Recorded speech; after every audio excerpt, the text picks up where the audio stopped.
Socrates, the man who asked questions. Imagine a cold room. It is very quiet. There is no sound of birds. There is no sound of the city. There is only one sound. It is the sound of a man breathing slowly. He is sitting on a simple bed. The stone walls are grey. The light is weak. It comes from a small window high up. In his hand, he holds a small cup. The liquid inside is dark. It is poison. He knows what will happen next. He will drink it. He will close his eyes. He will never wake up again. But look at his face. Is he afraid? No. Is he angry? No. He looks calm. He looks peaceful. He looks at his friends who are crying. He speaks to them softly. He tells them not to cry. He tells them that death is not the end. This man is Socrates. He did not write books. He did not build big temples. He did not lead armies. He was poor. He often walked without shoes. His clothes were old. But today, thousands of years later, we still know his name. Why? Because he changed how humans think. He changed how you think. This story is about his life. It is about his struggles. It is about his courage. As you listen, try to relax. Listen to the rhythm of the words. This story helps you improve your listening skills. You do not need to study grammar. Just listen. Let the story enter your mind. Picture this moment. We are going back in time. We are going to ancient Greece. The sun is hot. The air smells like olive trees and sea salt. We are in the city of Athens. It is a busy place. People are shouting. Merchants are selling fish. Soldiers are marching. In the middle of this noise, a young boy is standing still. He is not playing. He is not working. He is looking up. He is looking at the sky. This boy is Socrates. Welcome to the life of Socrates. Chapter 1. The Boy Who Looked at the Stars. Our story begins around the year 470 before Christ. The city of Athens is beautiful. There are white buildings everywhere. The sun shines brightly on the stone. But life is not easy for everyone. Socrates was born into a simple family. His father's name was Sophroniskos. His mother's name was Phainarete. They were not rich. They did not have gold or large lands. His father was a stonemason. This means he cut stone. He made statues and buildings. His hands were always rough. They were covered in dust and small cuts. Imagine the home of Socrates. It was small. The floors were made of hard earth. The furniture was simple wood. There were not many toys for children. Life was serious. Children had to work hard. Socrates learned from his father. He learned how to hold a hammer. He learned how to hit the stone. Click, click. The sound was loud. Stone dust flew into the air. It got into his eyes. It got into his throat. It was hard work. His back hurt. His hands became callous. But Socrates was different from other boys. Other boys wanted to play games. They wanted to run and fight. Socrates wanted to think. When he finished his work, he did not rest. He walked outside. He looked at the trees. He looked at the river. He looked at the stars at night. He asked questions. Why is the sky blue? Why do people fight? What is good? What is bad? These questions were strange for a young boy. Most people did not ask these things. They just lived their lives. They worked. They ate. They slept. His mother was a midwife. A midwife helps women bring babies into the world. She saw life begin. Socrates saw this too. He thought about life. He thought about death. He felt a deep feeling inside him. He felt that there was more to life than cutting stone. Think about your own childhood. Did you have big dreams? Did you feel different from other children? Socrates felt this way. He felt alone sometimes. He walked through the busy markets of Athens. He saw people buying and selling. They shouted about prices. They shouted about money. Socrates walked slowly. He did not shout. He watched their faces. He saw greed. He saw anger. He saw fear. He wondered why people were so unhappy. They had food, they had homes, but they were not peaceful. As you listen to this part of the story, notice the words about feelings. Words like greed, anger, and fear. These are important words. They describe the human heart. Socrates grew taller. His body became strong from the stonework, but his mind was growing faster than his body. He began to read. Books were very rare in those days. There were no libraries like today. Scrolls were expensive. Only rich people had them.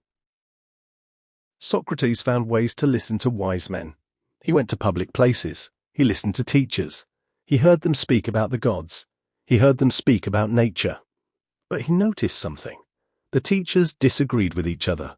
One man said the world was made of water. Another man said it was made of fire. Another man said it was made of numbers. Socrates became confused. Who was right? Who was wrong? He realized that these wise men did not know the truth. They only guessed. They spoke with confidence, but they had no proof. This was an important moment for young Socrates. He decided something. He decided that he did not want to be like them. He did not want to pretend to know things. If he did not know something, he would say, "I do not know." This was a dangerous idea. In those days, people liked confidence. They liked leaders who spoke loudly. They did not like doubt. But Socrates valued truth more than popularity. He continued to work with his father. The stone dust covered his clothes. His shoulders were tired. But at night, he looked at the moon. He made a promise to himself. He promised to find the truth. He did not know how. He did not know when. But he knew he had to try. The boy who cut stone was becoming the man who would cut through lies. He was ready for the next part of his life. But life had many hard tests for him. He was not ready for the pain that was coming. Chapter 2. War, Noise, and a Difficult Home. Time moved forward. Socrates was now a young man. He was an adult. In Athens, every man had to serve the city. They had to be soldiers. Athens was a powerful city, but it had enemies. The year was 431 before Christ. A great war began. It was the Peloponnesian War. It was a war between Athens and Sparta. It was a long war. It lasted for many years. Imagine the sound of war.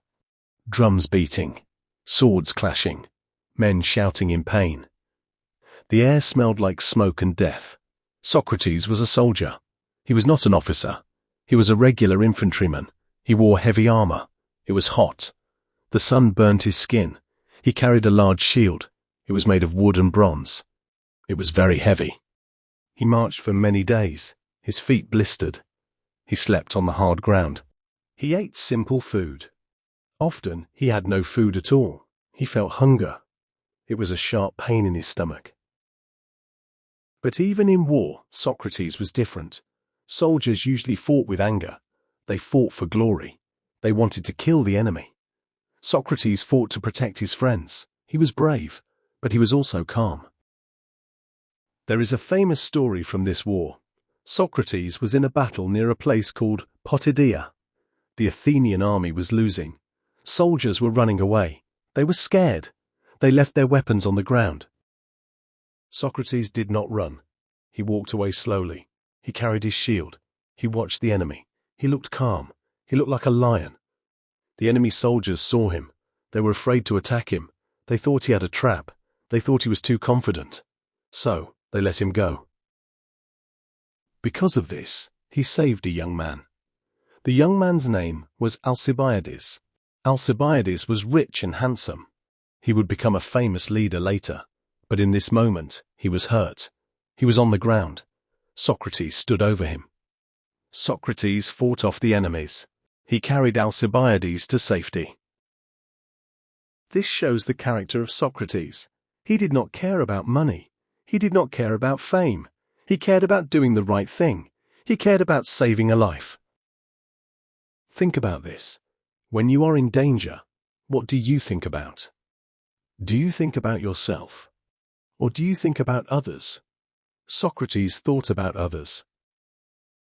After the battles, He returned to Athens. He hoped for peace. He hoped for quiet. But his home life was not quiet. Socrates was married. His wife's name was Xanthippe. History often describes Xanthippe as a difficult woman. She was often angry. She shouted at Socrates. Why? Maybe she was stressed. Socrates did not bring much money home.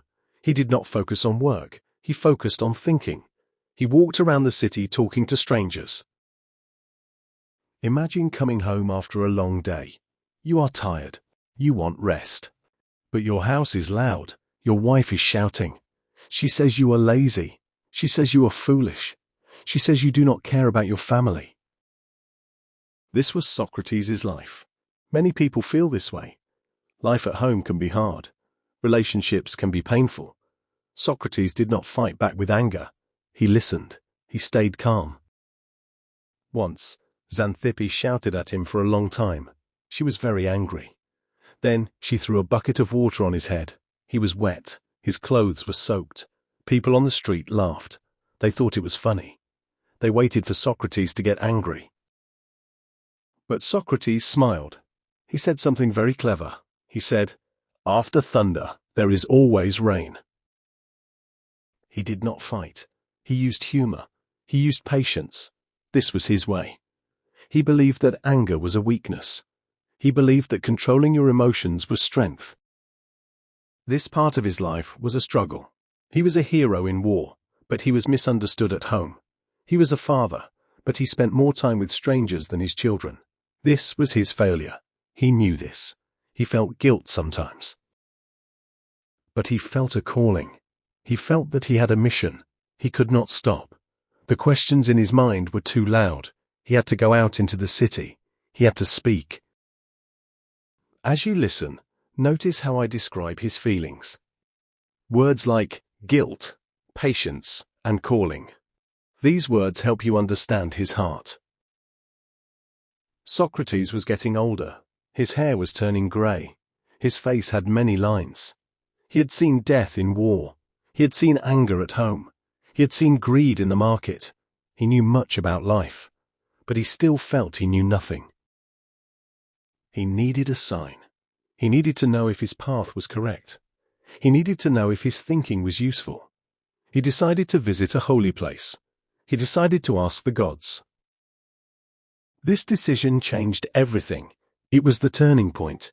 It was the moment the world would never forget. Chapter 3. The Voice from the Temple. There was a famous temple in Greece. It was the temple of Apollo at Delphi. It was high up on a mountain. The air was thin and cold. People traveled from far away to go there. They wanted to know the future. They wanted advice from the gods. Inside the temple, there was a priestess. Her name was the Pythia. People believed she spoke for the god Apollo. She sat on a special chair. She went into a trance. She spoke words that seemed like a mystery. Socrates traveled to Delphi. He was not looking for money. He was not looking for power. He had one friend with him. His friend's name was Chaephon. Chaephon was bold. He asked the priestess a question. He asked, "Is there anyone wiser than Socrates?" Think about this question. It is very direct. It puts Socrates on the spot. The priestess went into her trance. The room was quiet. Then she spoke. Her voice echoed on the stone walls. She said, "No, there is no one wiser than Socrates." Socrates was shocked. He did not feel wise. He felt confused. He walked away from the temple. The mountain wind blew on his face. He thought about the answer. How can this be true? He asked himself. I know that I know nothing. How am I the wisest man? He decided to test the oracle. He wanted to prove her wrong. He wanted to find someone who was wiser than him. If he found one person, then the oracle was mistaken. This began his great mission. He walked the streets of Athens. He looked for people who were famous for being smart. He looked for politicians. He looked for poets. He looked for craftsmen. First, he went to a politician. This man was powerful. Many people respected him. Socrates started a conversation. He asked questions. He asked, "What is justice?" He asked, "What makes a good leader?" The politician spoke loudly. He used big words. He sounded confident. But Socrates listened carefully. He found holes in the man's logic. He showed that the man did not understand his own words. The politician became angry. He could not answer. He walked away quickly. Socrates thought, "I am wiser than this man. He thinks he knows, but he does not. I know that I do not know. That makes me wiser." Next, he went to the poets. They wrote beautiful songs and plays. People loved them. Socrates asked them, "What does your poem mean?" The poets could not explain their own work. They said things, but they did not understand the deep meaning. They wrote by feeling, not by knowledge. Socrates realized they were not wise either. Then he went to the craftsmen. These were people like his father. They made shoes or ships or pots. They knew their work very well. They were skilled, but they made a mistake. Because they were good at one thing, they thought they knew everything. They thought they were wise about life and gods, but they were not. Socrates walked home. The sun was setting. The sky was orange and purple. He understood the message from the temple. The god did not mean Socrates knew everything. The god meant that Socrates was the only one who admitted his ignorance. True wisdom is knowing what you do not know. This was a powerful realization. It changed how he lived. He decided to dedicate his life to this. He would not cut stone anymore. He would not seek money. He would walk the streets. He would ask questions. He would help people see the truth. He called himself a gadfly. A gadfly is a small insect. It bites horses. It annoys them, but it wakes them up. Socrates said Athens was like a big, lazy horse. It was sleepy. It was comfortable. It needed to wake up. He was the insect. He would bite the city to make it think. As you listen, think about the word wisdom. It does not mean knowing many facts. It means understanding yourself. It means being honest. This was his turning point. He was no longer just a soldier or a stonemason. He was a philosopher, a lover of wisdom. But this path was dangerous. People do not like to be woken up. People do not like to be told they are wrong. Socrates was walking into a storm. He did not know it yet, but the clouds were gathering. The powerful men of Athens were watching him. They were not happy. They were getting angry. Chapter 4. The Man Who Asked Too Many Questions. For many years, Socrates walked the streets of Athens. He went to the agora. The agora was the center of the city. It was like a big square. There were shops, there were government buildings, but mostly there were people. Socrates stood near a column. He wore the same clothes every day. They were old and dirty. He did not wear shoes. His feet were hard like stone. He did not care about appearance. He cared about the mind. Young men began to follow him. They were rich boys. They were the sons of important families. They liked to listen to him. They liked his questions. They liked how he exposed the lies of older men. One of these young men was Plato. Plato would become a very famous writer. He wrote down the words of Socrates. Without Plato, we would not know this story. Plato watched Socrates closely. He saw how Socrates spoke. He saw how Socrates lived. Socrates did not charge money. This was very strange. Other teachers took money. They were called sophists. They taught people how to win arguments. They taught people how to look smart. Socrates did not do this. He said truth was free. He talked to everyone. He talked to rich men. He talked to poor men. He talked to slaves. He treated them all the same. He looked into their eyes. He asked, "How should we live? What is courage? What is kindness?" Imagine being in the crowd. You hear his voice. It is not loud. It is steady. He does not shout. He does not insult. He just asks, "Why do you think that? Are you sure? Can you explain?" Slowly, the people in the crowd change. They start to think. They stop believing everything they hear. They begin to question their leaders. This made the leaders very afraid. The politicians of Athens were worried. They said, "Socrates is dangerous. He makes the young men disrespect their fathers. He makes them question the laws. He makes them question the gods." It was true. Socrates did question the gods. He did not believe the old stories. He did not believe that gods fought each other like humans. He believed in a higher moral power, not the old stories about the gods. This was new. This was scary for traditional people. Life became harder for Socrates. People laughed at him in the theatre. A playwright wrote a comedy about him. They made him look like a fool. They hung him in a basket on the stage. They said he walked on air. The audience laughed. Socrates stood up in the audience. He smiled. He did not get angry. He showed that he was not afraid of ridicule. But the laughter was a sign. The mood of the city was changing. Athens had lost the war against Sparta. The city was hurt. People were poor. People were angry. They wanted someone to blame. They looked at Socrates. He was different. He was strange. He was easy to blame. Think about this. When a group of people is afraid, they look for a scapegoat. They look for someone to punish. Socrates was that person. He had many enemies now. Powerful men hated him. They waited for a chance to stop him. They waited for a mistake. But Socrates did not make mistakes. He lived a clean life. He did not steal. He did not lie. He did not hurt anyone. So, his enemies had to lie about him. They created stories. They said he taught evil things. They said he corrupted the youth. Socrates knew this. He felt the danger. But he did not stop. He could not stop. He said, "I must obey the God, not the men." He believed his mission was from God.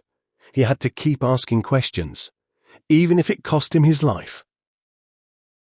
His friends told him to be careful.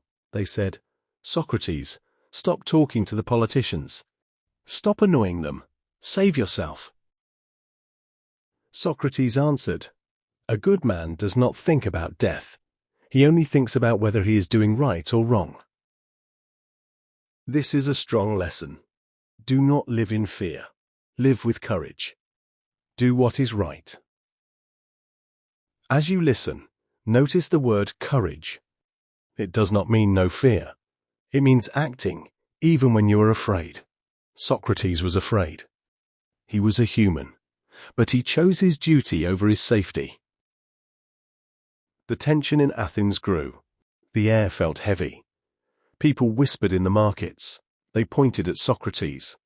Some looked at him with love. Some looked at him with hate. The storm was coming. The trial was near. Socrates stood at the edge of a cliff. He knew it, but he stood firm. He did not move. He did not run. He waited for what would happen next. Chapter 5. The Cup of Poison and the Eternal Truth. The year was 399 before Christ. Socrates was 70 years old. His body was old, but his mind was sharp. 3 men came to him. They brought an official paper. It was a summons. They accused him of crimes. The charges were serious. First, he did not believe in the city's gods. Second, he corrupted the young men. The punishment could be death. Socrates had to go to court. The court was a large hall. There were 500 jurors. These were regular citizens of Athens. They would vote on his life. The hall was crowded. It was noisy. His enemies were there. They spoke first. They lied. They said Socrates was a bad man. They said he was a danger to society. They spoke with emotion. They made the crowd angry. Then it was Socrates' turn to speak. He did not have a written speech. He just talked. He spoke simply. He said, "I do not know how to speak like a lawyer. I only know how to speak the truth." He told them about his life. He told them about the oracle at Delphi. He told them why he asked questions. He said, "I do this for you. I do this for the city. I want you to be better. I want you to care about your soul, not your money." He said something famous. He said, "The unexamined life is not worth living. This means if you do not think about your life, you are not really alive. You are just sleeping. He asked the jury to let him go, but he also said he would not stop. He said, "Even if you let me go, I will not stop asking questions. I must do this." This made the jury angry. They felt challenged. They voted. The vote was close, but the majority voted guilty. Socrates was condemned. Now, they had to decide the punishment. The prosecutors asked for death. Socrates had to suggest a punishment. His friends told him to suggest exile. He could leave Athens. He could live in another city. He would be safe. But Socrates said no. He said, "If I leave, I cannot ask questions. If I cannot ask questions, I cannot live. I would rather die than stop thinking." He suggested a small fine. This insulted the jury. They voted again. This time, the vote for death was larger. Socrates was sentenced to die. He was taken to prison. He waited there for many days. His friends visited him. They cried. They were sad. They planned to help him escape. They had money. They could bribe the guards. Socrates could run away. But Socrates refused. He said, "I have lived in Athens all my life. I followed the laws. Now, I must follow the law, even if it is wrong. If I run, I break the law. I cannot do wrong to answer wrong." He stayed. He accepted his fate. The last day came. The sun went down. The room was dim. His friends were there. Plato was not there. He was sick that day. Xantippe was there. She cried loudly. Socrates asked her to leave. He wanted to speak to his friends in peace. The guard came in. He held the cup. The liquid was hemlock. It is a poison from a plant. It stops the body. It stops the heart. The guard cried. He said, "Socrates, you are the best man I have ever met. I am sorry." Socrates smiled. He said, "Do not cry. Take the cup." He took the cup. His hand did not shake. He drank it all. His friends could not hold their tears. They covered their faces. They sobbed. Socrates said, "Why are you crying? I sent the women away so this would not happen. Be quiet. Be brave." He walked around the room. His legs became heavy. He lay down on the bed. The poison moved through his body. He felt cold. He felt numb. His last words were to his friend Crito. He said, "Crito, we owe a rooster to the god Asclepius. Please pay the debt. Do not forget." This was a strange last request, but it showed his mind was clear. He thought about his duties until the very end. He closed his eyes. He stopped breathing. He was gone. The room was silent. The greatest teacher was dead. But his ideas did not die. Plato wrote them down. They spread across the world. They reached you. They reached me. Socrates died, but he won. He proved that truth is stronger than death. He proved that one man can change the world. He did not use a sword. He used questions. The story of Socrates is finished, but the lesson is for you. We live in a different world. We have phones. We have computers. We have so much information. But do we have wisdom? Do we ask questions? Or do we just believe what we see on the screen? Socrates teaches us to think. He teaches us to be honest. He teaches us to say, "I do not know." It is okay to not know. It is the first step to learning. He teaches us courage. It is hard to stand alone. It is hard to be different. But you must follow your conscience. You must do what is right, even when it is hard. Think about your life. Are you living an examined life? Do you think about your actions? Do you try to be better? This story helps you improve your listening skills. You heard many past tense verbs. You heard words about emotions. You heard a story of hope. I hope this story gave you peace. I hope it gave you strength. Socrates is with us. He is in every question you ask. He is in every time you choose truth over lies. Thank you for listening. If you enjoyed this story, like, share, and subscribe. It helps us make more stories for you. Now I want to ask you something. Think about this question. It is simple, but it is deep. What is one truth you learned in your life that was hard to accept? Think about the lesson. Think about the pain. Think about the growth. Write your answer in the comments. I want to read your stories. I want to know what you think. Many people will watch this video, but only a few will comment. Be one of them.